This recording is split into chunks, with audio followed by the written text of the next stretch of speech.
Pessoal, vamos dar sequência agora no vídeo 6, ainda com mais aplicações, tá, da segunda lei de Newton. E vamos começar agora falar de atrito, tá, nos nossos sistemas. Até agora, as forças que a gente tratou, a gente estava desprezando a força de atrito. Tá? Agora vamos começar a considerar o efeito do atrito no movimento dos corpos. Tá? E uma aplicação bem interessante da segunda lei é no estudo de movimentos em queda considerando a existência do ar. Lembra que lá no capítulo de cinemática, a gente tratou o movimento de queda livre, né? Um movimento de corpos apenas sob a ação da gravidade.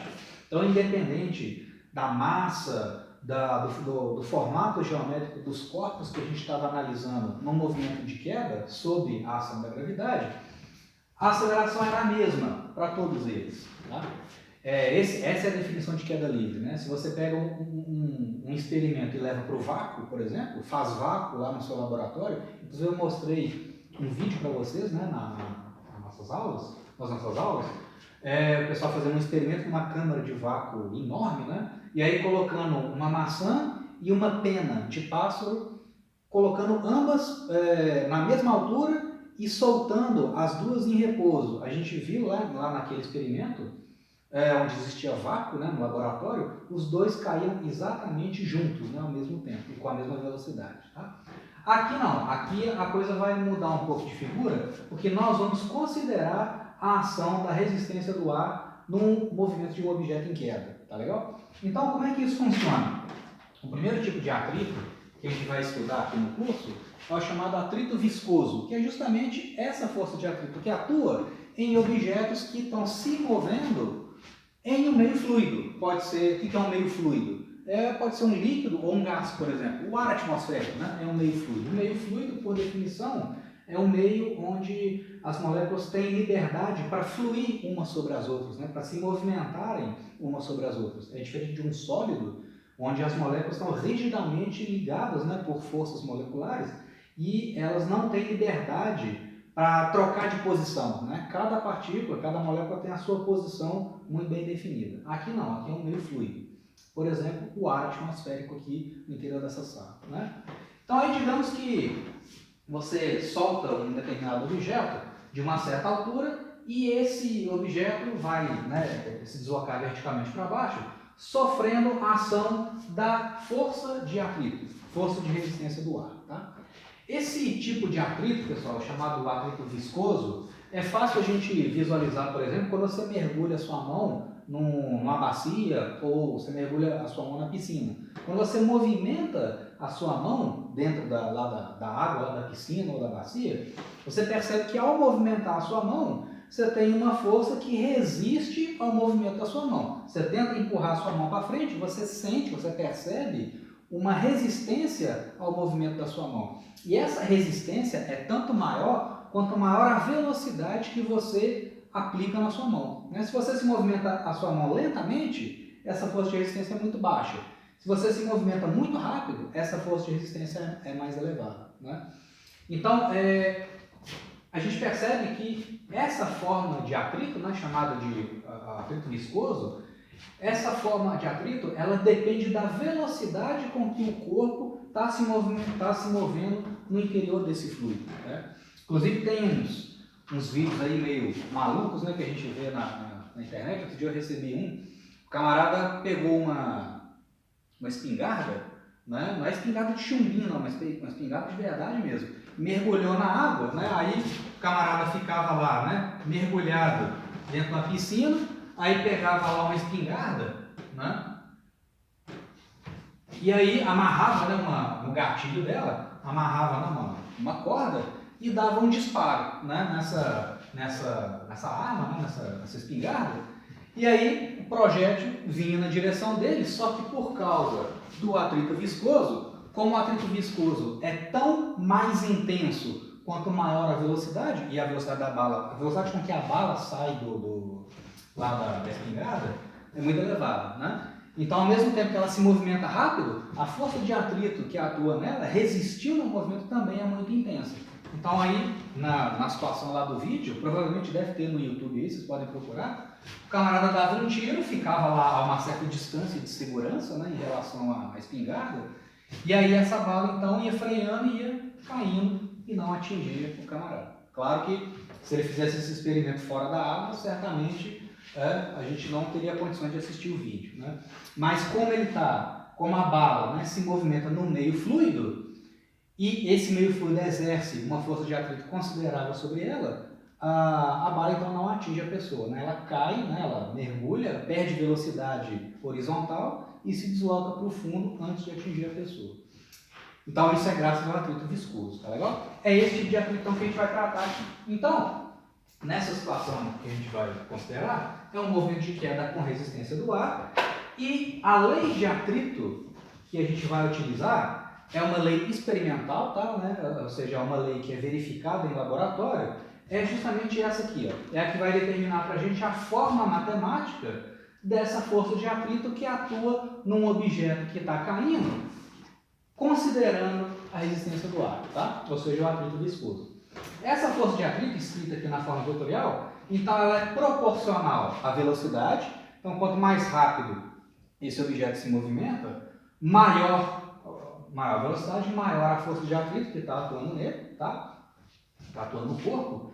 E essa força de atrito também depende de uma constante positiva que eu estou chamando de B. Essa constante B, pessoal, ela depende de uma série de coisas, tá? Ela depende de características do fluido onde esse corpo está se movimentando. Então, por exemplo, depende da densidade do meio, se é um meio pouco denso, como é o caso do ar atmosférico, ou se é um meio mais denso, como o caso da água. Depende também da viscosidade daquele meio. A viscosidade, essencialmente, é uma medida do atrito entre as camadas de fluido. Se você pega, por exemplo, a água é um fluido que é pouco viscoso. Quando você derrama água numa superfície, ela escorre com muita facilidade, né? As moléculas conseguem fluir umas sobre as outras com muita facilidade. Agora, se você pega, por exemplo, um óleo bem grosso, né? Ou mel de abelha, por exemplo, e você derrama numa superfície, você vê que aquele líquido ele tem dificuldade para se movimentar. Justamente porque, como o atrito entre as camadas de fluido é muito elevado, né? As partículas interagem muito umas com as outras, então elas têm dificuldade para escorrer umas sobre as outras. Então, é um fluido muito viscoso. Tá? Então, basicamente, é um parâmetro que é característico de cada fluido. Então, esse fator B depende da densidade, da viscosidade e depende também da área de contato do objeto com o meio. Então, por exemplo, se eu pego uma folha de caderno assim, né, e solto, bom, essa folha de caderno é bem levinha e ela tem uma área de contato muito grande, né, uma área de contato considerável com o ar atmosférico. Se eu pegar essa mesma folha e amassar, ela vai cair com mais facilidade. Justamente porque, com essa situação inicial com a folha aberta, o parâmetro B é grande, porque ele depende da área, né? Ele é tanto maior quanto maior a área de contato. Então, a força de atrito que atua nessa folha é uma força considerável, ela cai lentamente. Se eu pegar essa mesma folha e amassar, a área de contato diminui, esse B diminui, a força de atrito diminui também, a folha cai com mais facilidade. Tá? Por que paraquedas, por exemplo, né, tem que ter uma área grande? Justamente porque você quer frear o movimento de queda do paraquedista. Então, com uma área de contato grande, esse parâmetro B é considerável e essa força de atrito é mais intensa. Tá? Ela é mais eficiente para frear o movimento de queda vertical. Tá? Então, a força de atrito ela é contrária à velocidade, por isso que você tem esse sinal de menos aqui, né? Esse B é um número positivo. Então, a força de atrito ela é oposta ao vetor velocidade. Então, nessa situação aqui, né, você tem um corpo qualquer de massa m que está caindo com uma certa velocidade v, que é uma função do tempo. O objetivo nosso aqui é determinar como que a velocidade varia com o tempo, tá? Então, você tem esse objeto caindo, a força de atrito é contrária a esse vetor velocidade. Tá legal? Quais as forças que estão atuando nessa partícula? O peso e a força de atrito. Tá? Força de atrito viscosa, ou também chamada de força de arrasto. Tá? é o atrito exercido por um meio fluido, beleza? Aqui, pessoal, antes de começar a fazer a contabilidade, vamos representar um sistema de coordenadas que seja adequado para estudar esse problema, né? Lembra, qualquer situação onde eu vou estudar o movimento dos corpos, né, é interessante eu traçar primeiro, ou interessante não, é necessário eu traçar primeiro o sistema de coordenadas que eu vou usar para descrever aquele movimento. Em geral, a gente orienta o eixo Y para cima, né, por convenção, mas aqui, por uma questão de sinais das grandezas vetoriais, isso vai ficar claro ao longo do cálculo, para uma questão de facilidade com os sinais das grandezas, eu vou orientar o meu eixo Y para baixo, tá? Então, lembra, né? Eu já falei isso com vocês. Quando você estabelece o seu sistema de coordenadas, no caso que eu estou colocando o eixo Y para baixo, escolhido o sistema de coordenadas, automaticamente os sinais das suas grandezas vetoriais já está bem determinado. E eu tenho que ser coerente com esses sinais ao longo de todo o cálculo. Quando eu passar da forma vetorial para a forma algébrica, né? Ou seja, quando eu for fazer os cálculos, eu tenho que levar em conta esses sinais. E quem que determina os sinais dos meus vetores? O meu sistema de coordenadas. Então, muita atenção com isso, tá, gente? Isso é necessário que você trace corretamente o seu sistema de coordenadas, né? Ou melhor, é necessário que você seja coerente com a escolha que você fez do seu sistema de coordenadas. Então, naquele caso ali, ó, o eixo Y está para baixo. Então, o meu vetor unitário J, ele aponta sempre no sentido de crescimento do eixo Y, né? Então, ele aponta para baixo ali naquele exemplo. Tá legal? Eu poderia resolver esse problema colocando o eixo Y para cima? Sem problema. Né? Não tem problema nenhum. Coloquei ele para baixo só por conveniência. Tá legal? Então, uma vez que você escolhe o seu eixo Y, você já escolheu o sentido do vetor J. Então, todos os vetores que apontarem para baixo, por exemplo, a força-peso e o vetor velocidade, vão ser vetores positivos. Todos os que estiverem apontando para cima vão receber o sinal negativo na hora de fazer os cálculos. Tá? Então, por exemplo, aqui, ó, vamos escrever o peso na forma vetorial. O peso é massa vezes gravidade, em módulo, né? Na direção J positivo, está apontando no mesmo sentido do J. Né? A velocidade é a mesma coisa, a velocidade é V de T, né, em módulo, em qual direção? Mais J, né, na direção positiva do eixo Y. E a força de atrito? A força de atrito, em módulo, ela é B vezes V, né, em qual direção? Menos J, aqui ó.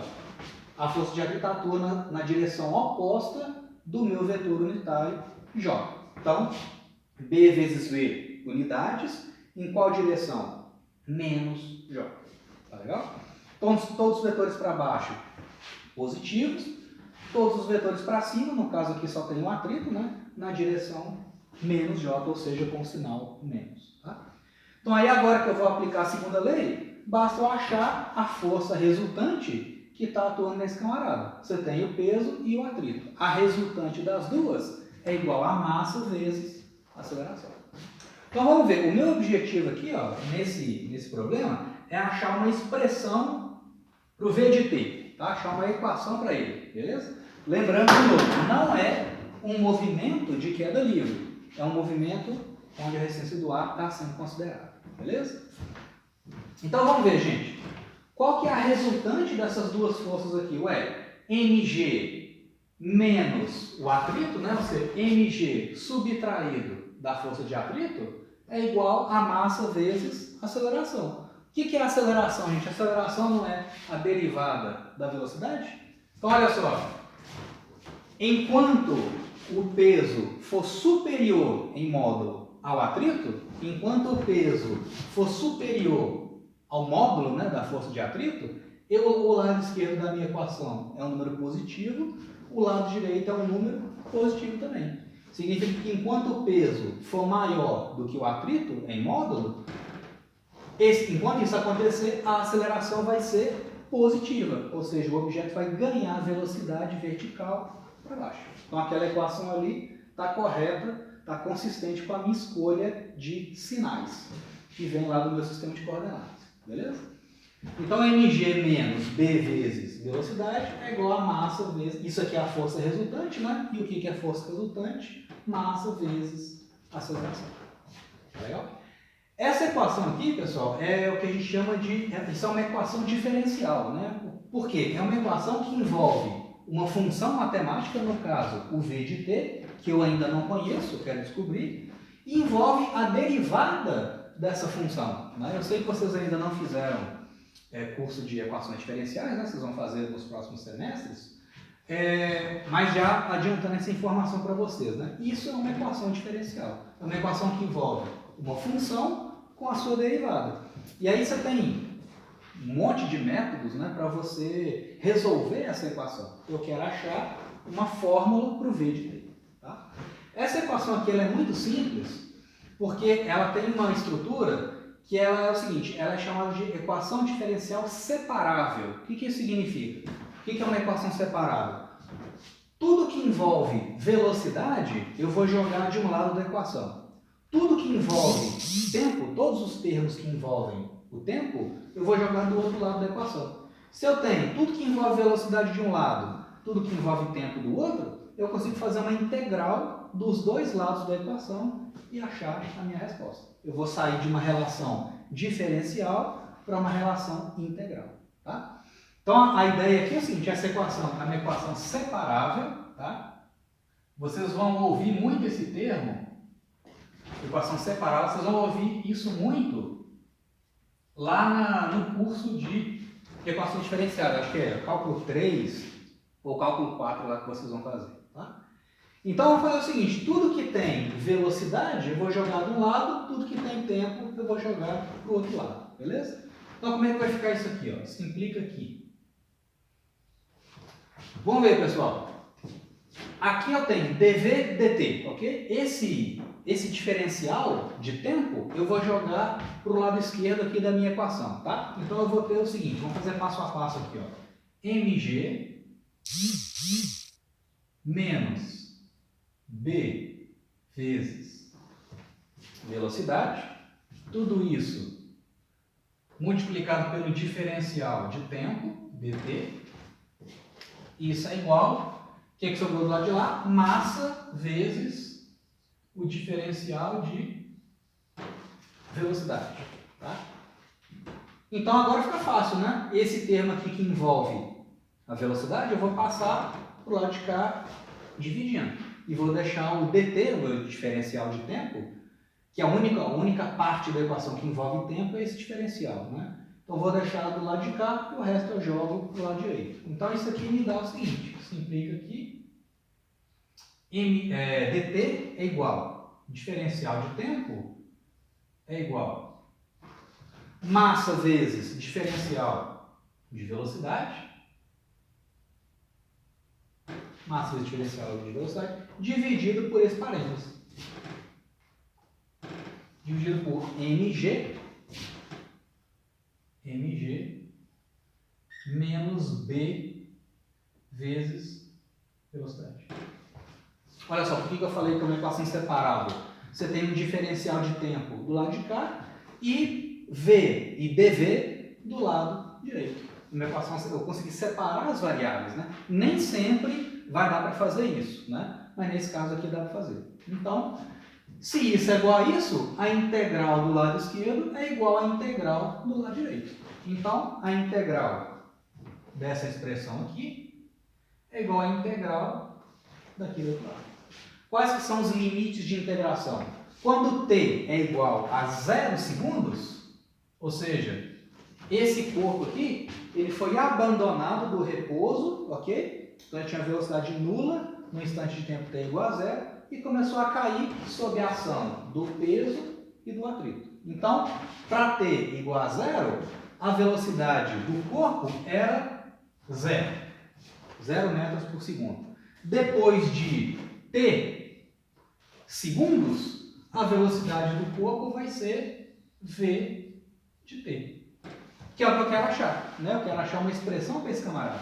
Então, eu vou resolver essa integral aqui, é trivial de calcular. Essa aqui não é difícil de fazer, a gente vai calcular ela, né? E vai achar uma expressão para o v de t. Tá? Então, só dando mais um passo aqui, ó, isso implica aqui. A integral do lado esquerdo é simples, né? Vai ser simplesmente t menos 0, t. Então, isso implica aqui, t segundos é igual a integral de 0 até v de t de m dv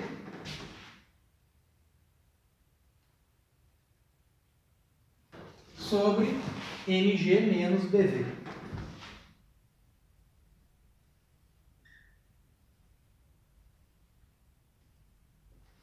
Então, a nossa tarefa agora é resolver aquela integral, né? Então, a física terminou aqui. A física termina justamente na montagem da integral. Resolver a integral é matemática, né? Vamos usar os métodos aí do cálculo para resolver aquela integral.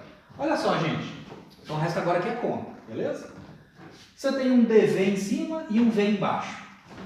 Aquilo está com cara de um ln, né? A integral, se fosse integral de dv sobre v apenas, daria um ln, né? Mas aqui não é integral de dv sobre v, é integral de dv sobre uma coisa menos dv. Está com cara de logaritmo, né? O resultado dessa integral. Então, para ajeitar as coisas, eu vou fazer uma substituição de variável. Eu vou dar uma simplificada nesse denominador aqui, e aí nós vamos chegar numa formulação mais simples daquela integral, tá? Então vamos fazer o seguinte, vamos pegar esse denominador aqui, ó, vamos chamar ele de alguma coisa. Vamos falar aqui mg menos b vezes velocidade. Vamos chamar isso aqui de u, uma variável u. Beleza? Ué, gente, então é uma mudança de variáveis simples, né? Se mg menos bv é igual a u, o que é du dv? Du dv. Então, se u é uma função da velocidade, o que é a derivada de u em relação a v? Ué, a derivada da constante é zero, o que vai sobrar aqui? Du dv é simplesmente menos a constante b, ok? Então, daqui eu tiro o seguinte, que du é simplesmente menos b vezes dv. Menos b vezes dv. Tá ok? Então eu quero mudar as variáveis dessa equação. Eu tenho que, isso aqui, o denominador, eu chamei de u. Agora eu tenho que, para ser consistente, eu tenho que modificar o diferencial dv, eu tenho que escrever o dv em função do du, vou usar essa relação, e vou ter que mudar os limites de integração também. Se du é menos b dv, o que é o meu dv? dv, diferencial de velocidade é simplesmente menos du sobre b.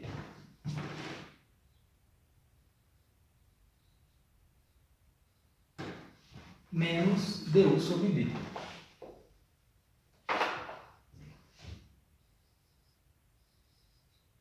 Então, deixo isso aqui guardado.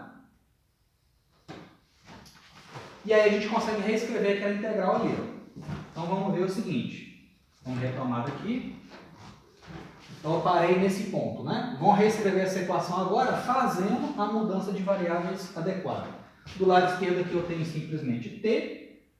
T é igual integral. Daqui a pouco a gente troca os limites de integração. A massa é uma constante, não vou mexer com ela, vou deixar ela quieta aqui. Tá? dv, em termos da minha nova variável du, é o quê? dv é menos du sobre b. Então, no lugar do diferencial de velocidade, o que eu vou jogar? Vou jogar menos du sobre b. Então, vai aparecer um sinalzinho de menos aqui, menos, vai aparecer um du aqui, sobre b. Beleza? E esse parênteses, mg menos b vezes velocidade, mg menos b vezes velocidade, eu chamei de u. Então, tá aqui, u. Aí vai ficar mais fácil, né? Vai ficar uma integral de du sobre u, vai dar um ln. E tem umas constantes ali também, né? O que eu tenho que fazer agora? Trocar os limites de integração. Tá? Antes eu tinha os limites de integração na velocidade, eu tenho que fazer agora os limites de integração na minha nova variável u. Tá? Vamos ver. Quando a minha velocidade é zero, ó, quando a minha velocidade é zero, quanto que vale a minha grandeza u? Quando a minha velocidade é zero, o meu u vale simplesmente mg. Então, o limite inferior aqui, ó, é mg. Beleza? Quando a minha velocidade é v de t, quando a minha velocidade é v de t, quanto que vale a minha variável u? mg menos b vezes v de t. Então, vai ficar o limite superior ali, ó, mg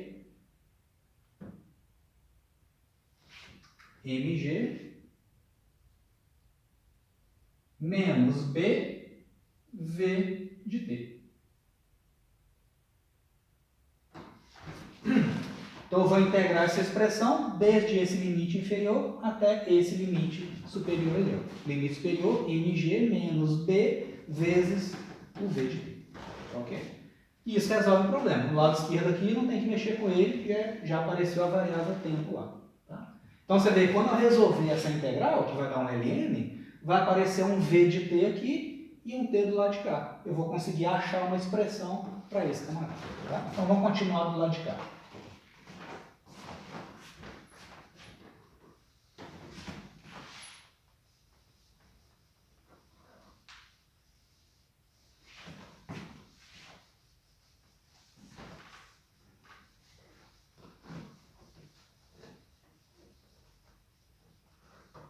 Vou deixar aqui o desenho só para a gente se orientar, né, para saber o que a gente está fazendo. Agora é simplesmente calcular aquela integral ali. Então isso implica o seguinte. Vou separar isso aqui.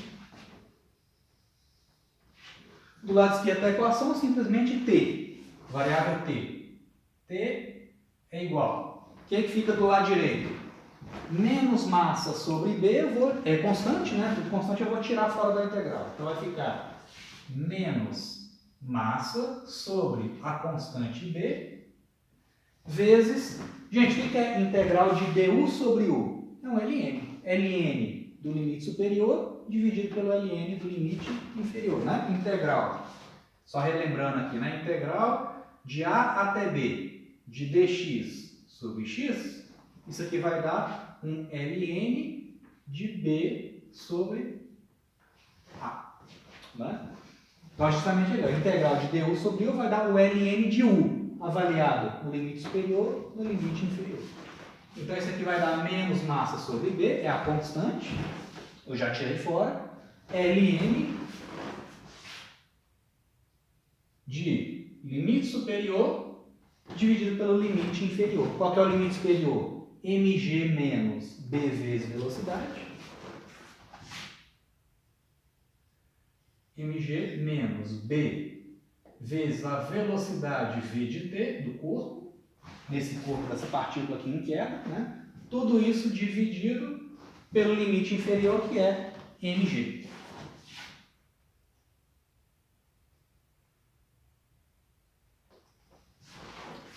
E eu quero agora dar um jeito de achar, eu quero isolar a velocidade v de t e achar uma expressão para ela, né? Ficou meio esquisito, né? Aparece t do lado de cá e um ln do lado de lá, mas dá para escapar disso sem problema nenhum e isolar a velocidade. Tá? Então, como é que eu vou fazer aqui? Ó? Simplifica o seguinte. Vou multiplicar os dois lados da equação por menos 1. Tá? Vou multiplicar o lado esquerdo e o lado direito por menos 1. Aí, esse camarada aqui vai ficar com sinal de mais e esse aqui com sinal de menos. O b está dividindo, passa multiplicando. O m está multiplicando, passa dividindo. Então, do lado esquerdo, eu vou ter o seguinte. Menos b vezes t sobre a massa. Vou isolar, né? Isolei aqui e vou deixar o ln do lado de cá. ln de mg menos constante b vezes velocidade.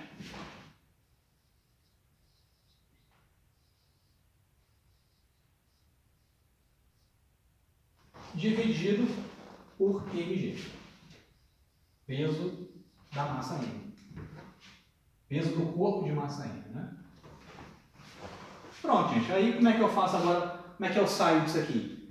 Ln disso é igual a essa coisa. Ué, se o Ln desse troço é igual a isso, então eu vou tomar a exponencial desse camarada, né? Se Ln de y, desculpa, Ln de x é igual a y, né? Então o x é igual a E elevado a y, né? Então basta eu tomar a exponencial desse termo aqui, ó. O Ln desse troço é igual a isso. Então a exponencial desse termo é igual o que sobrou do lado de lá, né?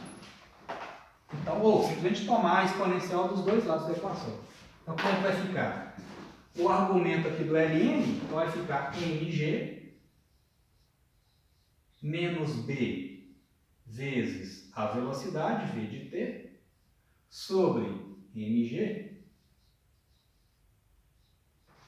Isso é igual a exponencial do lado esquerdo da equação. Vai ficar E elevado a menos b sobre m vezes o tempo.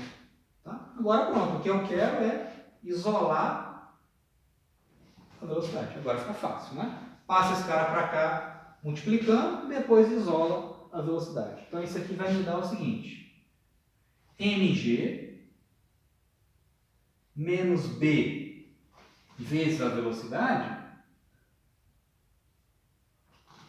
é igual.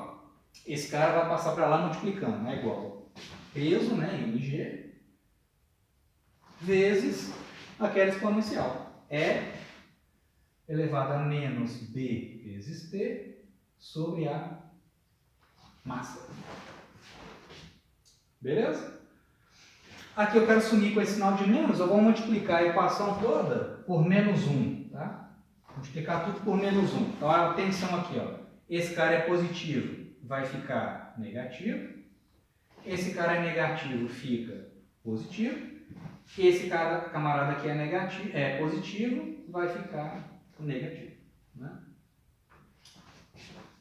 Beleza? Pronto, agora passa esse cara somando e depois isola a velocidade, tá? Então, isso implica que, está quase acabando, b vezes a velocidade, v de t, isso é igual a mg,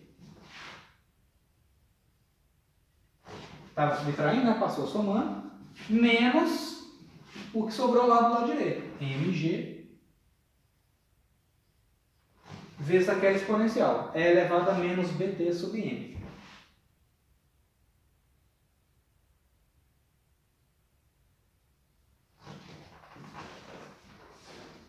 Tá joia? Então, para simplificar, agora para chegar na expressão final, passa o d dividindo, vou colocar esse mg em evidência também, só para a expressão ficar mais compacta.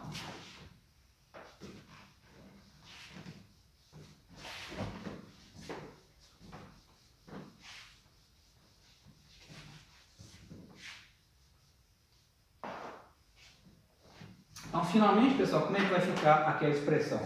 Isso implica o seguinte: a velocidade de queda do corpo em função do tempo, o v de t, vai ser, vou colocar do lado direito, eu vou colocar mg em evidência, então vai ficar mg que multiplica. Colocando mg em evidência, o que vai sobrar lá dentro do parênteses? Vai sobrar 1 negativo daqui com positivo daqui, vai dar negativo. O que é que sobrou lá? É elevado a menos bt sobre m.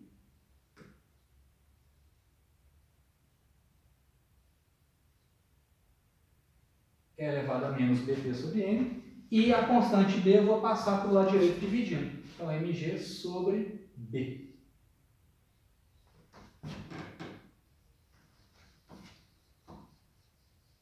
Essa é a expressão final da velocidade do corpo. Tá? Então você vê que no caso de queda livre, né, no caso de um movimento, desculpa, queda livre não, no caso de um movimento de queda, considerando a resistência do ar, a velocidade depende da exponencial negativa do tempo. E essa exponencial envolve tanto a massa do corpo quanto as características do fluido onde o objeto está se movimentando. E também da área de contato, né? Tudo isso está incorporado na constante B. Tanto a densidade quanto a viscosidade do meio e também a área de contato do corpo com o meio, né? Quanto maior a área de contato, maior essa constante B, tá? Então, uma constante que depende de vários outros parâmetros. A gente junta esses parâmetros todos, para simplificar, né? Numa constante só e chama de B. Né? Aí, pessoal, se a gente fizer uma representação gráfica, né, desse movimento, o gráfico da velocidade em função do tempo, faz um esboço disso, como é que seria aqui, ó?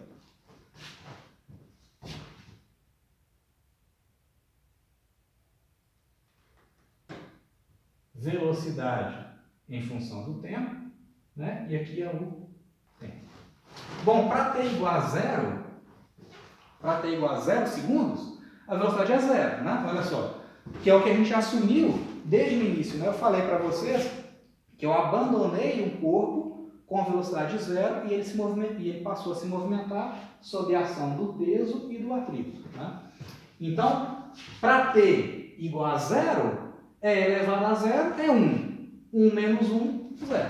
Né? Então, para t igual a 0 segundos, a velocidade do corpo era, a velocidade de queda dele, né, era 0.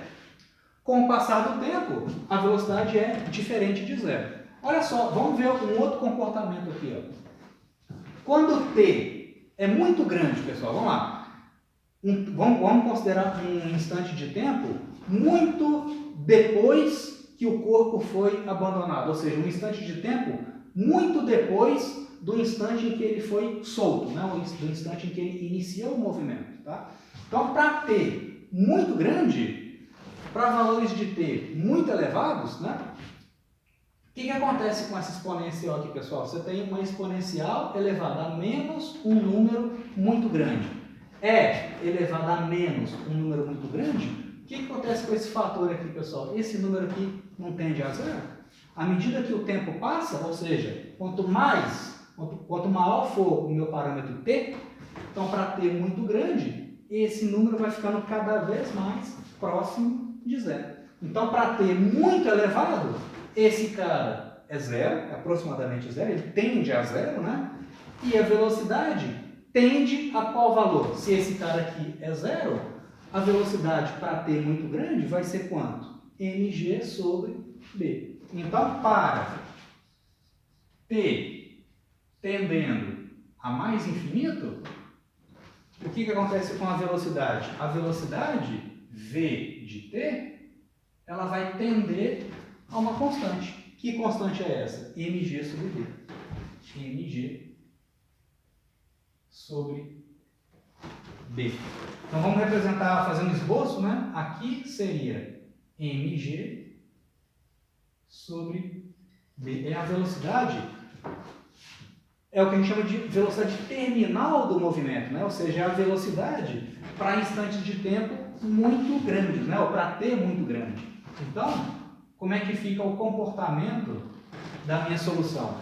Para t igual a zero, a velocidade é zero. Para t muito grande, a velocidade tende a esse valor. Então, como é que fica o gráfico da função? Vai ser uma coisa assim.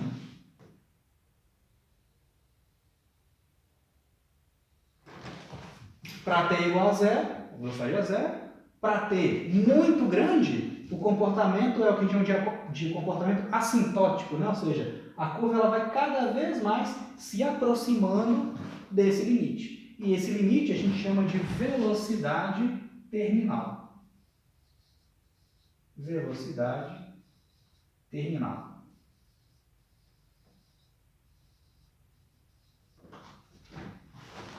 E essa velocidade, você vê o seguinte, né? Essa velocidade terminal, ela depende da massa do corpo. Essa é uma diferença fundamental em relação ao movimento de queda livre, onde eu não tinha resistência do ar. Lá naquela situação, a gente via que, independente se o corpo é muito grande, é muito massivo, ou o corpo menos massivo, os dois caíam exatamente juntos.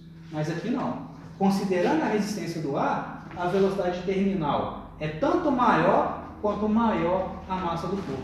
Então, considerando o atrito com ar, corpos mais massivos, corpos mais pesados, tendem a cair mais rapidamente do que corpos de massa mais baixa, ok? Então, corpos mais pesados vão se movimentar mais rapidamente do que corpos de baixa massa, ok? A velocidade terminal deles é superior, tá legal? Então, essa é a diferença fundamental em relação ao movimento de queda livre. Você vê que a expressão, ela é bem mais, um pouquinho mais, né, complicada do que o que a gente viu lá no caso do movimento de queda livre, no movimento de queda livre. Lá na queda livre, a velocidade era assim, né? A velocidade final é velocidade inicial menos gravidade vezes tempo. É uma expressão bem mais simples. Aqui não, né? É uma expressão que depende da exponencial do tempo, tá? E é claro, né, gente, isso é uma relação aproximada, porque as leis de atrito são sempre leis aproximadas. Isso que a gente está usando o tempo todo aqui, desde o início da solução do exercício, falar que a força de atrito que o ar aplica no objeto é proporcional à velocidade, isso é uma aproximação, tá? Isso é uma evidência experimental, mas tem situações, por exemplo, onde a força de atrito não depende da velocidade. A força de atrito viscosa, ela pode depender do quadrado da velocidade. Então aí a solução é completamente diferente, tá? Então, na verdade, assim, as leis de atrito, elas são sempre aproximadas, elas são sempre verificadas experimentalmente, né? E esse é um caso deles, tá legal? Então aí no próximo vídeo, a gente já vai falar de força de atrito em superfícies sólidas. Esse aqui é o atrito viscoso, né? Nós vamos falar agora de atrito em superfícies sólidas. Vamos falar de atrito estático e atrito cinético, beleza? Então aproveitem para fazer essas anotações.